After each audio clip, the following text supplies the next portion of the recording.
రెండు రోజుల నుంచి తెలంగాణ రాజకీయాల్లో బీఆర్ఎస్ కాంగ్రెస్ రెండు పార్టీలు గోబెల్స్ పాట పాడుతున్నాయి. 10 ఏళ్ల పాలనలో కేసీఆర్ పాలమూరు ప్రాజెక్టు నిర్మాణం ఉద్దేశపూర్వకంగా ఆలస్యం చేశారని కాంగ్రెస్ ఆరోపిస్తే, ప్రాజెక్ట్ కి 7 రకాల అనుమతులు సాధించి 90% పనులు పూర్తి చేస్తే కాంగ్రెస్ డీపీఆర్ వెనక్కి తెచ్చిందని బీఆర్ఎస్ ఆరోపిస్తోంది.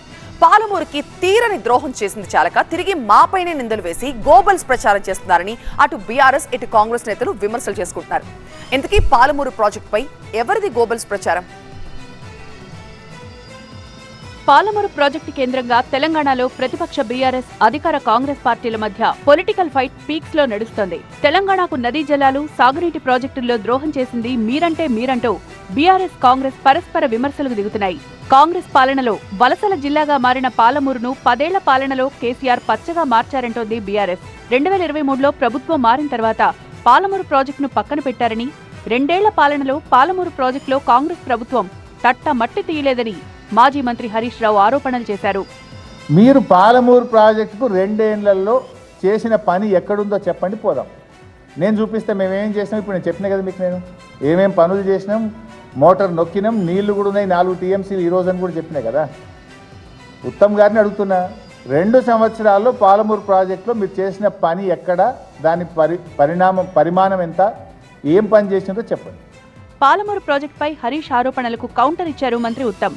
2 ఏళ్లలో కాంగ్రెస్ ప్రభుత్వం 7,000 కోట్లు ఖర్చు చేసిందని, బీఆర్ఎస్ హయాంలో ఒక పంపు ఏర్పాటు చేస్తే తాము 11 పంపులు ఏర్పాటు చేశామన్నారు. మేము వచ్చిన తర్వాత ఈ 2 ఏళ్లలో 7,000 కోట్ల రూపాయలు మరి ఈ Palamuru Rangareddy lift irrigation schemes కి ఖర్చు పెట్టడం జరిగింది. వాళ్ళ హయాంలో ఒకటే ఒక పంపు ఇన్స్టలేషన్ కమిషన్ జరిగింది.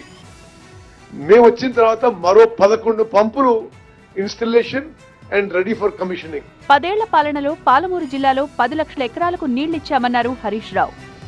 ఇట్లా మేము చెరువుల ద్వారా, చెక్ డ్యాంల ద్వారా, తుమ్మిళ్ళ, కల్వకుర్తి, నెట్టంపాడు, భీమా, కోయిల్ సాగర్ ద్వారా 10 లక్షల ఎకరాల్లో పాలమూరులో నీళ్లు బారిచ్చాం. మేము 10 లక్షల ఎకరాల్లో నీళ్లు బారిచ్చాం. మేము నీళ్ళు ఇవ్వలేదంటే అవగాహన ఉండి మాట్లాడుతున్నారా, అవగాహన లేకుండా మాట్లాడుతున్నారా? కేసీఆర్ హయాంలో పాలమూరు ప్రాజెక్టులో 35% పనులే చేశారని, 27,000 కోట్ల రూపాయలు ఖర్చు చేసి ఒక్కెకరాకు నీరివ్వలేదన్నారు ఉత్తమ్. మళ్ళీ గుర్తు చేస్తున్నా, 27,000 కోట్లు ఖర్చు పెట్టి ఒక్కెకరానికి కూడా ఆయకట్టు ఇవ్వలే. వాళ్ళు చేసిందల్లా ఒక్క పంపు ఆన్ చేసి కొన్ని గంటల కోసం ఆన్ చేసి మళ్ళీ పనిచేసారు. 1 ఎకరం ఆయకట్టు ఇవ్వకపోగా ఒక్క ఆయకట్టు కాలువ కట్టెడు మట్టి వాళ్ళు ఎత్తలేదు. ఒక్క డిస్ట్రిబ్యూటరీ ఛానల్ పని మొదలు పెట్టలేదు. అంటే ఇంత దుర్మార్గంగా, ఇంత బరి తెగించి అబద్ధాలు చెప్పడం నేను ఎక్కడ చూడలే. కేవలం 35-36% ఆ ప్రాజెక్టు పనులు చేసి పదే 90%.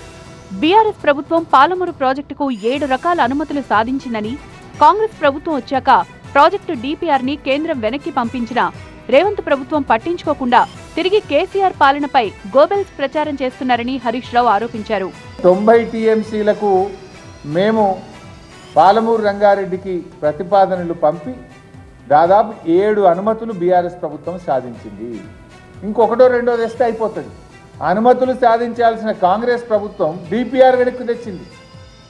పాలమూరు ప్రాజెక్టుకు కేసీఆర్ ఒక్క అనుమతి తీసుకురాలేదని, బీఆర్ఎస్ హయాంలోనూ డీపీఆర్ వెనక్కొచ్చిందన్నారు ఉత్తమ్. హైడ్రాలజీ అనుమతి లేదు, అంటే నీటి కేటాయింపు లేదు, ఎన్వైరన్మెంట్ క్లియరెన్స్ లేదు,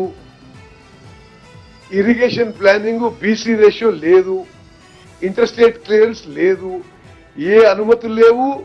మరి వాళ్ళు పెద్దగా సాధించిందేం లేదు. వాళ్ళ హయాంలో రిటర్న్ అయ్యి డిపిఆర్ రిటర్న్ అంటే ఈ కారణాల వల్ల ఇది పునః పరిశీలించండి అని చెప్పడం జరిగింది.